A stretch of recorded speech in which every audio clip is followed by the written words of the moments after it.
అవును, మీరు విన్నది నిజమే. బెజవాడలో 10 రోజుల పాటు వరదపై పెద్ద యుద్ధమే జరిగింది. వరద తగ్గే వరకు ఉంటా, సాయం అందించే వెళ్తానన్న సీఎం చంద్రబాబు 7 పదుల వయసులోనూ చురుగ్గా పనిచేశారు.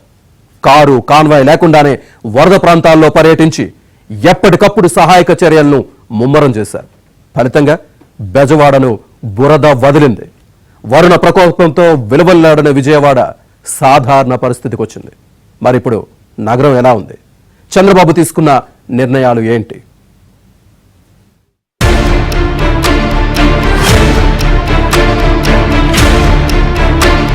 ఎప్పుడూ పడని వర్షపాతం, ఎన్నడూ చూడని వరణ భీభత్సంతో వరద వాడగా మారిన విజయవాడ ఇప్పుడు సాధారణ స్థితికొచ్చింది.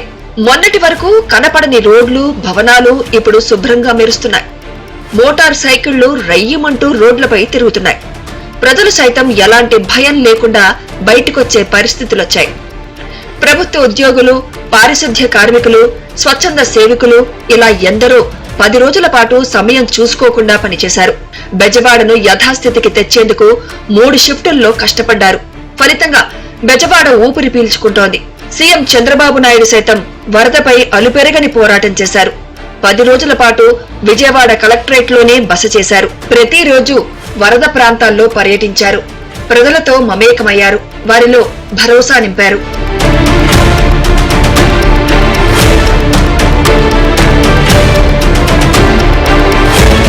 ఉప్పెన్నలా వచ్చి బెజవాడ వాసుల్ని నిట్ట నిలువునా ముంచేసిన బుడమేరు వరదల్లో చిక్కుకున్న వారికి చంద్రబాబు ఒక్కరే దిక్కయ్యారు.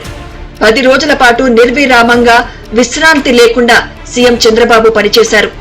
ఎన్టీఆర్ జిల్లా కలెక్టర్ కార్యాలయంలో బస్సులోనే మకాం వేసి ప్రజల ప్రాణాలు కాపాడటమే ప్రథమ కర్తవ్యంగా అడుగులు వేశారు. సెప్టెంబర్ 1వ తేదీన డిజాస్టర్ మేనేజ్మెంట్ సెంటర్ కు వెళ్లి సింగ్ నగర్ లో వరద పరిస్థితి చూసేందుకు ఓరిన కురుస్తున్న వర్షంలోనే సీఎం వెళ్లారు. అక్కడ ప్రజల ఆహాకారాలు, తమను ఆదుకోవాలని చేసిన ఆర్తనాదాలు, కొంతమంది మహిళల కన్నీళ్లను చూసి ఆయన కళ్లు చెమర్చేలా చేశాయి. విజయవాడ పరిస్థితి కుదుటపడే వరకు తాను కలెక్టరేట్ కార్యాలయంలోనే బస చేసేందుకు చంద్రబాబు నిర్ణయించుకున్నారు.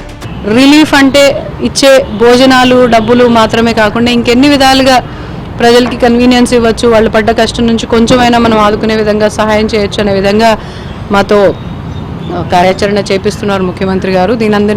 వీటన్నిటిని కూడా ప్రజలు సద్వినియోగం చేసుకోవాలి. మీకు జరిగిన కష్టాన్ని కాస్తైనా తగ్గించే అవకాశం కాబట్టి ఇంకా మేము ఏమైనా చెయ్యాలి అనుకుంటే మా దృష్టికి తీసుకొచ్చిన will be very prompt. CM గారు కూడా మాకు చెప్పారు, రియాక్టివ్ కాదు ప్రోయాక్టివ్గా ఉండాలని. ఎలాంటి అవసరాలు ఉంటాయో ప్రజలకు కూడా తెలుసుకొని ఇంకేమైనా మేము చేయవలసిన ప్లాన్లు, ప్రోగ్రాంలు ఉంటే వాటిని కూడా సీఎం గారి దృష్టికి తీసుకొచ్చి, ప్రభుత్వం దృష్టికి తీసుకొచ్చి ప్రజలకు అందించడం జరుగుతుంది. ముఖ్యంగా ఎన్యూమరేషన్కి అందరూ కోఆపరేట్ చేయాలి.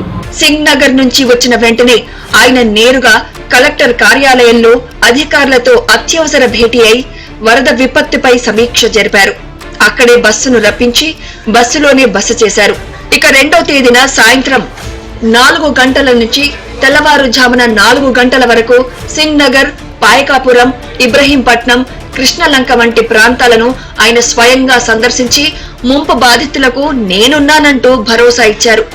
అదే రోజు ఉర్మిళా నగర్ లో ఓ మహిళ తమను ఆదుకోవాలని కన్నీరు పెట్టుకోవడంతో సీఎం చంద్రబాబు చల్లించిపోయారు. వరద ప్రాంతాల్లో పర్యటించేందుకు వచ్చిన కేంద్ర మంత్రి శివరాజ్ సింగ్ చౌహాన్ పడవలో ఆయా ప్రాంతాల్లో తిరుగుతూ బాధితులకు భరోసా ఇప్పించారు. పెద్ద ఎత్తున కార్యక్రమాలు చేయటం అది నారా చంద్రబాబు నాయుడు గారి వల్లే సాధ్యం. అది మా నాయకుడు, మా గౌరవ ముఖ్యమంత్రి చంద్రబాబు నాయుడు గారికి విజయవాడ ప్రజల తరపున ధన్యవాదాలు తెలుపుకుంటున్నాం.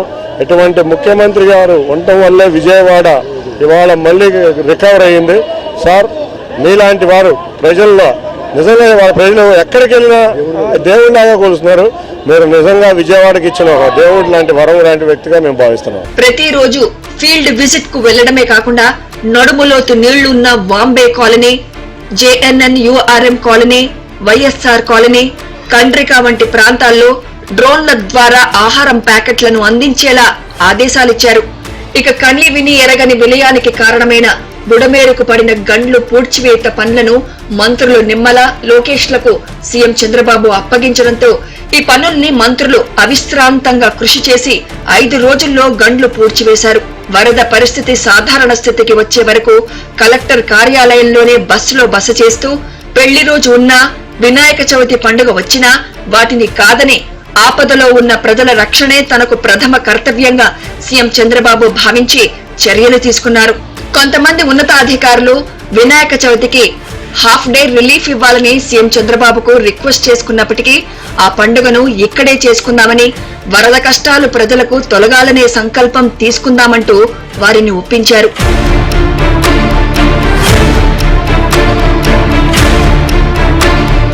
మరోవైపు ఈ విపత్కర పరిస్థితిలో జనం అల్లాడిపోతుంటే పెళ్లి రోజు సెలబ్రేషన్స్ అవసరం లేదని చంద్రబాబు స్పష్టం చేశారు.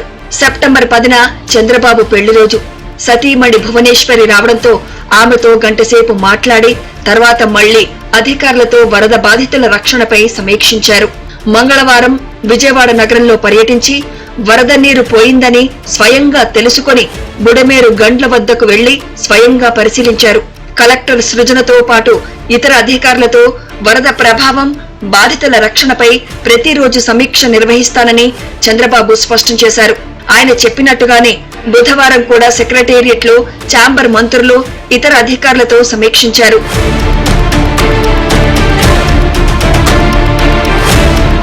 బుడమేరు వరద ముంపు తలెత్తిన రోజు నుంచి 10 రోజుల పాటు బస్సులోనే ఉంటూ ఉన్నతాధికారుల నుంచి క్షేత్రస్థాయిలో ఉన్నవారికి సైతం స్పష్టమైన ఆదేశాలిచ్చారు. మరోవైపు విరాళాలు ఇస్తున్న దాతల నుంచి వాటిని బస్సులో ఉండే స్వీకరించారు. ఐఏఎస్, ఐపీఎస్లు సైతం ఒకరోజు జీతాన్ని విరాళంగా సీఎం చంద్రబాబుకు అందజేశారు. చంద్రబాబు చేపట్టిన ముమ్మర సహాయక చర్యలతో 90% నగరం యథాస్థితికొచ్చింది. విద్యుత్ పునరుద్ధరణ పనులు 95% పూర్తయ్యాయి. బుడమేరు ముంపు ప్రాంతాల్లో ఇప్పటిదాకా 30,545 ఇళ్లు, దుకాణాలను శుభ్రం చేశారు.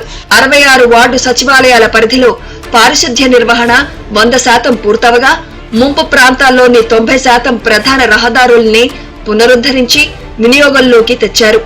421 కిలోమీటర్ల మేర డ్రైన్లలో చెత్త తొలగించారు. లోతట్టు ప్రాంతాల్లోని అపార్ట్మెంట్స్, సెల్లార్లోని నీటిని మోటార్లతో వెళ్లగొట్టి నగరాన్ని పూర్వస్థితికి తీసుకొచ్చారు. దీంతో కష్టపడిన ప్రతి ఒక్కరిని సీఎం చంద్రబాబు అభినందించారు.